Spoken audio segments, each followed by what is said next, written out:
Ahoy, and welcome back to Leia's Library. Find yourself a cozy corner, get yourself a cozy drink, and let's get started. Today we are going over all of the books, that I read in September. And that's about it. Let's get into it. So the first book that I read in September was City of Dusk by Tara Sim. This is a new adult fantasy, and in this world there are 4 gods. There's the god of life, the god of death, the god of light, and the god of darkness. And each god has its own realm, and all of the realms converge on the City of Dusk. And each god also has its own descendant, or heir, and each heir has their own noble family house, capital H. So 500 years ago, the gods sealed all of the realms off from each other, leaving everyone stranded in the City of Dusk. Or I think they're stranded in the realm of life. Yeah, and all of our main characters are in the City of Dusk. And this event is causing all of the realms to sort of wither and die. So the 4 house heirs, who are Tasia, a shadow-wielding rogue, Risha, a peacekeeping necromancer, Angelica, a power-hungry elementalist, and Nicholas, a light-wielding soldier struggling to keep up with his father's expectations. So all 4 of them must work together to unseal the realms and save their city, but saving the city comes with many sacrifices. So City of Dusk reads like it was written by somebody who has a tremendous love for complex worlds and deep world building. You can tell the author spent probably years working out every single detail of this world. Like there's a lot of detail in the magic and in the different cultures and the gods. It's all very detailed and thorough. With that being said, there is a lot of info that is thrown at you in this book. I found myself having to go back to the beginning and reread certain passages to remember who certain characters were or what certain events or words were and meant for the first 150 pages or so, which is quite a lot. The story itself is good, if a bit chaotic, but it did take about 300 pages for me to actually become invested in it. The story is okay at the beginning, and then it gets a lot better 300 pages in, but you do have to, or I had to get through 300 pages in order to make it worth it. There are 6 POV characters, and they're all in the same location following the same plot. But because there's so much lore to fill in, the characters kind of get pushed to the wayside a little bit. We kind of only get a surface level idea of who these characters are. None of them really stood out to me in particular. If I had to pick a favorite, it would probably be Risha. But I still don't have a whole lot of strong feelings about her one way or the other. I put on too much blush today. Oopsie. And because we have to make room for tons of lore and tons of plot, the characters are just never really fleshed out as much as I would like them to be, or at least not all of them. Angelica gets a very fair amount of characterization, and so does Tasia. But so 2 characters are established to be very close friends at the beginning, but then they barely see each other or talk to each other for hundreds of pages until the very end. And by the time we got there, I'd completely forgotten that they were really close friends. So when a certain betrayal happens, it just kind of fell flat for me. I was just reading it oh, that sucks. And then the book reminded us how close of friends they were, and I was like, oh yeah, that was the thing, wasn't it? But I would not have remembered that on my own. This is a series. It's the first in a series. I don't know if I'll be reading the sequel. I might get around to it eventually. It won't be a priority. But there are some things, the world building was really good and interesting, and I would like to know how the plot resolves itself, but I don't know, not a priority, but we'll see. It must also be said that this book is quite diverse, as long as I was reading it correctly. Again, I got a little confused with all of the character descriptions. But several of the main characters, at least from what I interpreted, are coded Black or coded Indian. Risha is definitely coded Indian, and a couple of characters are outwardly bisexual or queer. So if you are looking for a grimdark fantasy, a fairly diverse grimdark fantasy, well, you certainly have found it. This was quite grim and dark. I ended up giving it 2.5 out of 5 stars. Next book I read was Loveless by Alice Oseman. Although I made a mistake and accidentally reserved the French copy at my local library, so I actually read Sans Amour par Alice Oseman. But it's the same story, it's fine. Good thing I know French. So this is a YA LGBTQ plus contemporary fiction. Our lead character is Georgia. And Georgia is a head over heels fanfic obsessed romantic who loves everything about love, but she's yet to actually experience it herself. With the start of her first year at university with her 2 best friends, she's more determined than ever to live out her romantic fantasy, but her quest for romance leads to disastrous effects for her friends, and Georgia begins to question why love seems so easy to everyone else but her, and questions if she's destined to remain loveless. So this is no real spoiler, but this story is essentially about a girl coming to terms with her asexuality and aromanticism. It's literally in the description of the book. So of course I had to read it, and I did really enjoy it, thank goodness. It did a fantastic job of capturing the uncertainty and the confusion and the frustration of questioning your identity, whether that be your sexual identity or your gender identity. It's all, I've been there, it's all a mess. And especially with the added layer of confusion when you're asexual, and because there comes a time when you realize that literally everybody around you is experiencing something totally different from you, which I think it summed up really nicely and really beautifully with this quote. So again, I read the French copy, so the quote I have is in French. So I'm going to read it in French, and I will put a translation up somewhere, and I apologize for my translation skills. I've never been great at translating. Let's hope I get the gist of it. Je n'avais pas remarqué à quel point j'étais en retard. J'avais passé tellement de temps à me dire que mon grand amour allait simplement se montrer un jour. J'avais eu tort, tellement tort. Tous les autres devenaient adultes, s'embrassaient, couchaient ensemble, tombaient amoureux, et je n'étais qu'une enfant. That last line, especially, that hit.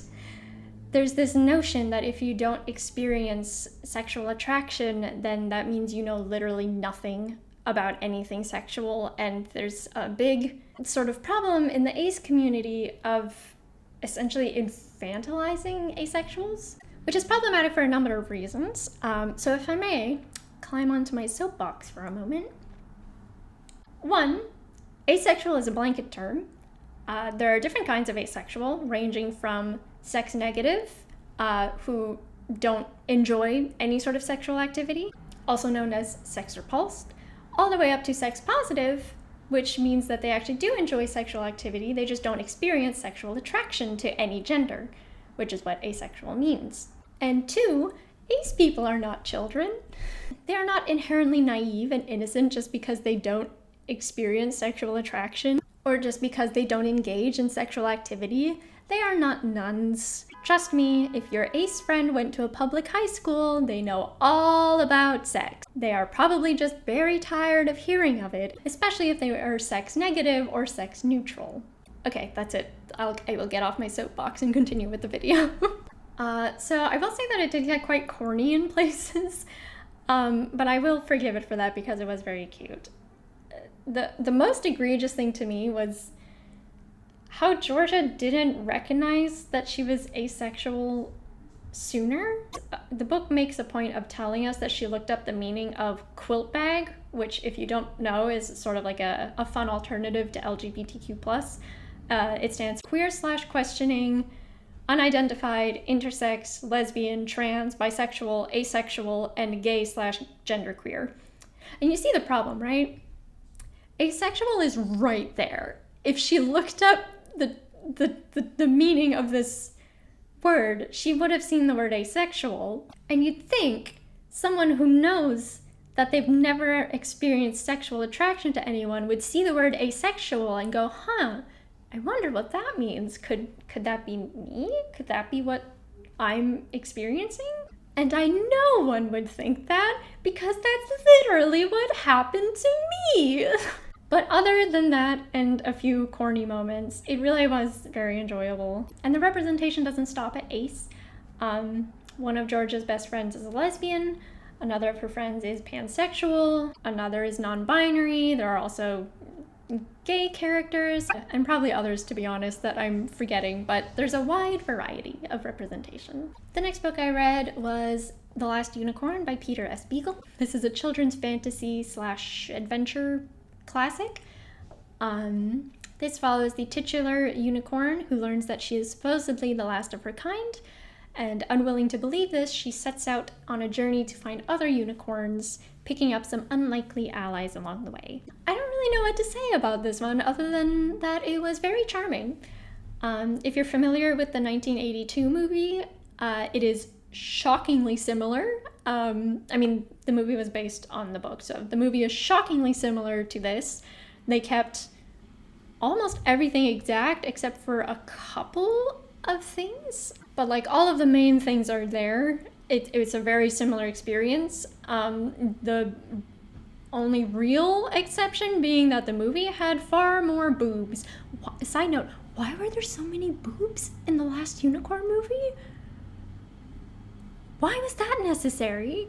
But this is a very endearing book, and all of the characters are very vivid and imaginative, as is the magic in this world. I would definitely recommend if you're a fan of the movie, or of beloved children's classics.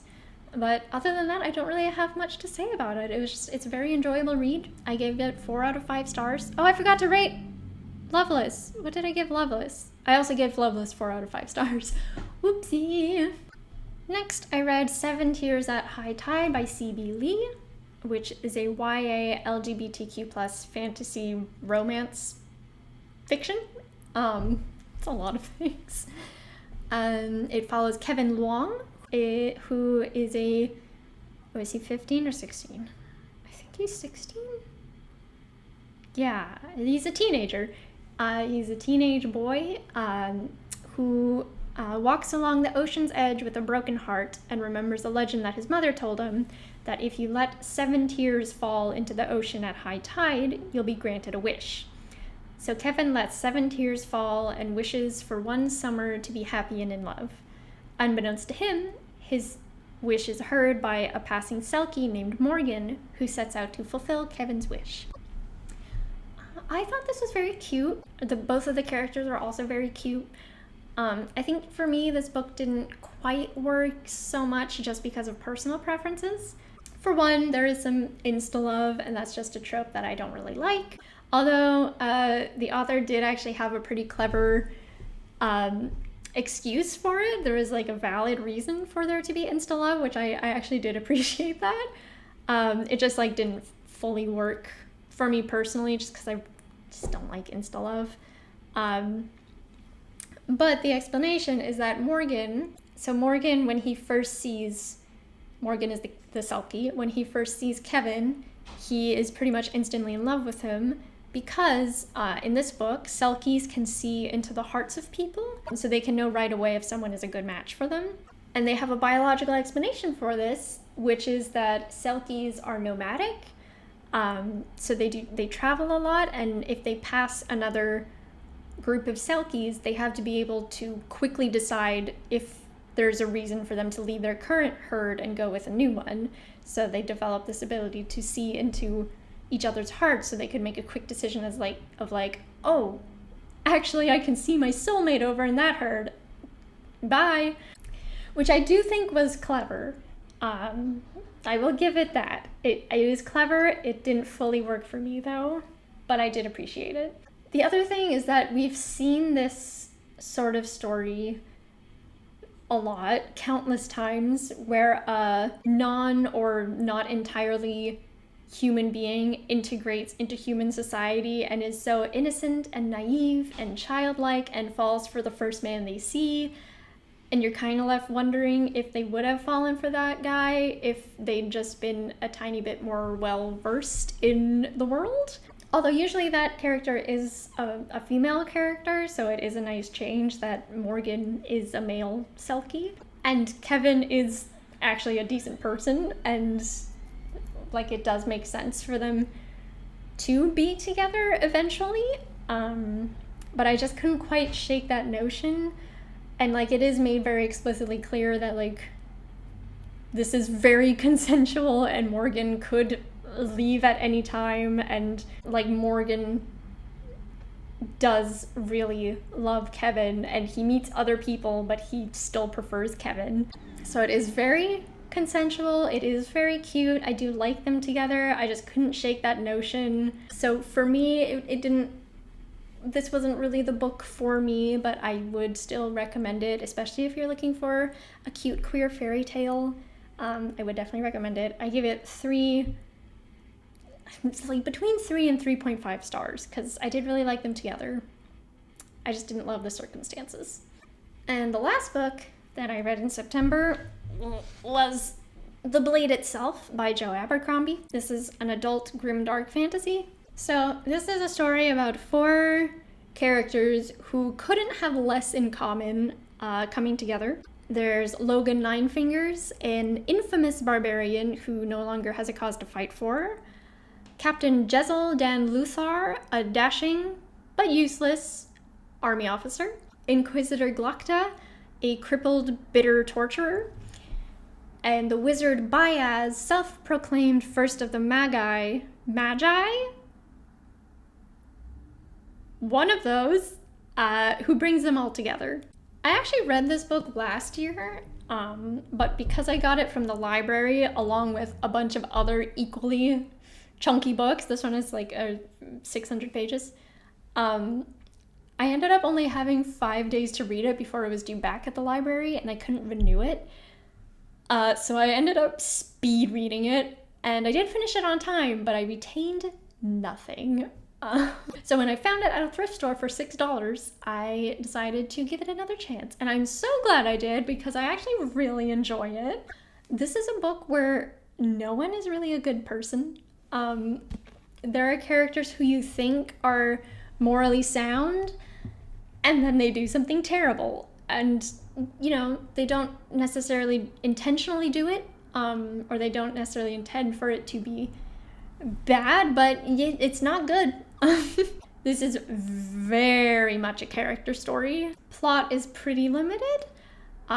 It's sort of just 4 morally gray characters doing things until they all come together at the end. But I don't know, I found it so interesting getting into the heads of these people who are very morally ambiguous. It's just fascinating. I really recommend, if you're a character reader, especially if you are a fantasy lover, especially if you are a grimdark fantasy lover, but it can be quite violent at times, so if you're sensitive to violence and gore, I would maybe pick something else. But if you're not, I would pick it up. I'm glad I did. Oh, I gave it 4 out of 5 stars. And those are all the books that I read in September. Thank you so much for listening. Feel free to let me know down in the comments what you thought of these books. If you read any of them, if you'd like to read some of them, let me know. Let's talk about it. If you'd like to find me elsewhere, you can find me at Leia Like the Princess on Instagram. And on Instagram, you can also find my little embroidery and art store, Moonlit Cat Creations, or you can go directly to its website at moonlitcatcreations.com. Until next time, stay cozy.